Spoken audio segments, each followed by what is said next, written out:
Frustrated by India's political stability, democratic continuity, and Prime Minister Narendra Modi's enduring popularity, the BBC has once again blurred the line between journalism and propaganda.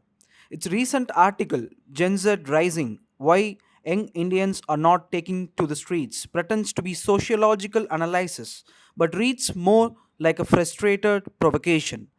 For an organization that insists on neutrality, the BBC's disappointment that India's youth are not rioting reveals its real intent.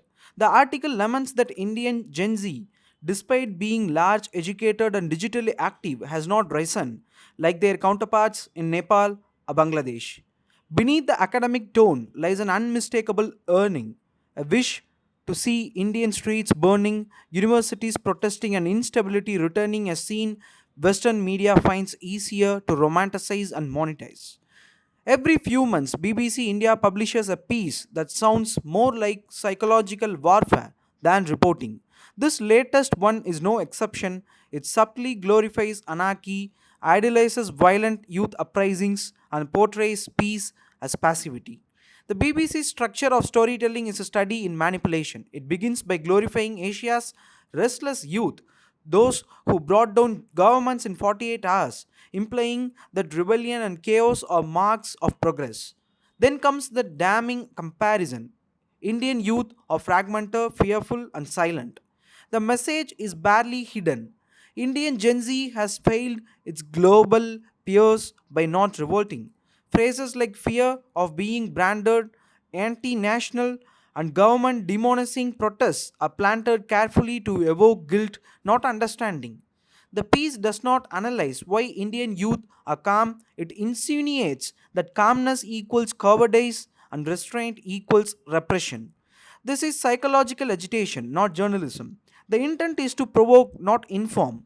For a publication that once prided itself on editorial independence, the BBC now functions as an ideological echo chamber longing for India's youth to play the role of street revolutionaries in its post colonial morality play. The inspiration behind BBC's Lament in Nepal, where violent protests in September 2025 toppled the KP Sharma Oli's government.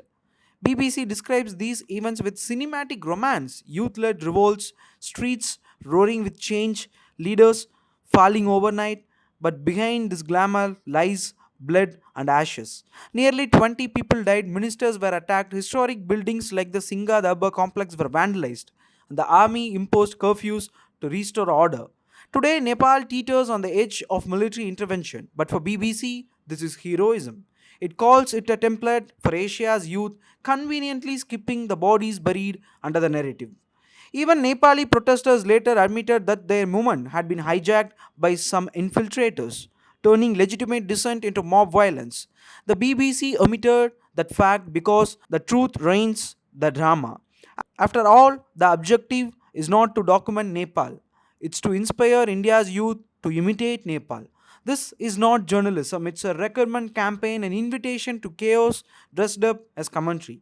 The BBC's nostalgia for India's glorious protest from the Anna Hazare movement to the CAA agitation reeks of selective amnesia. It praises those years as the golden age of dissent, yet forgets the aftermath, burnt buses, communal riots, and blood on Delhi's streets. Over 50 people died during the CAA violence, public property worth crores was destroyed.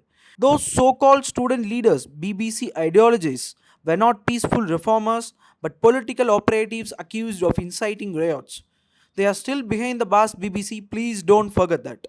Also, BBC's lament for the loss of street protest culture is, in truth, a lament for the loss of turmoil.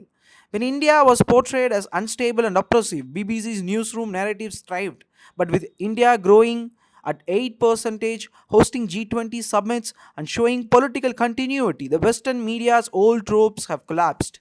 So, they have resorted to rebranding India's stability as stagnation and its maturity as fear. Even more ironic is how the BBC used terms like anti national as weapons. It claims Indian youth does not protest because they fear being branded anti national, a clever distortion that equates nationalism with authoritarianism. In reality, young Indians simply see through these theatrics. They have learned that foreign funded NGOs, activist journalists, and manufactured outrage serve political agendas, not social change. Unlike the anarchic street politics of the past, India's Gen Z has evolved. It is no longer a mob waiting to be triggered, it's a generation of creators, coders, and innovators. They build startups, lead digital campaigns, and express dissent through art, policy, and entrepreneurship, not vandalism. They have understood that burning buses does not create jobs and pelting stones does not reform systems. They are political, but digitally, electorally, and intelligently so. This is a transformation the BBC refuses to acknowledge because it dismantles its narrative of India as an angry, repressed democracy.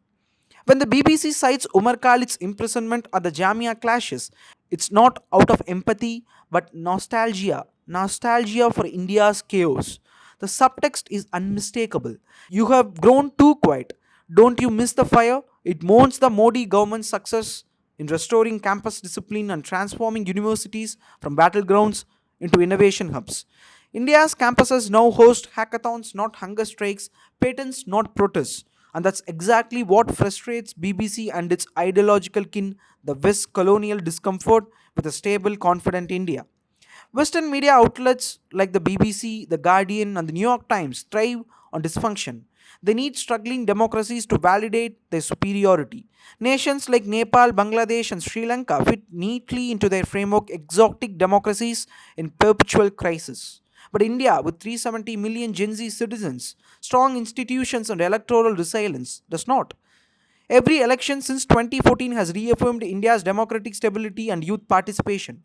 Modi's governance model, combining digital empowerment, infrastructure growth, welfare expansion, and cultural revival, has kept the youth engaged through performance, not propaganda. The BBC's claim that youth avoid politics is laughable. They are politically active but through votes, volunteering, and vision, not vandalism. At the heart of BBC's discomfort is not sociology but civilizational politics.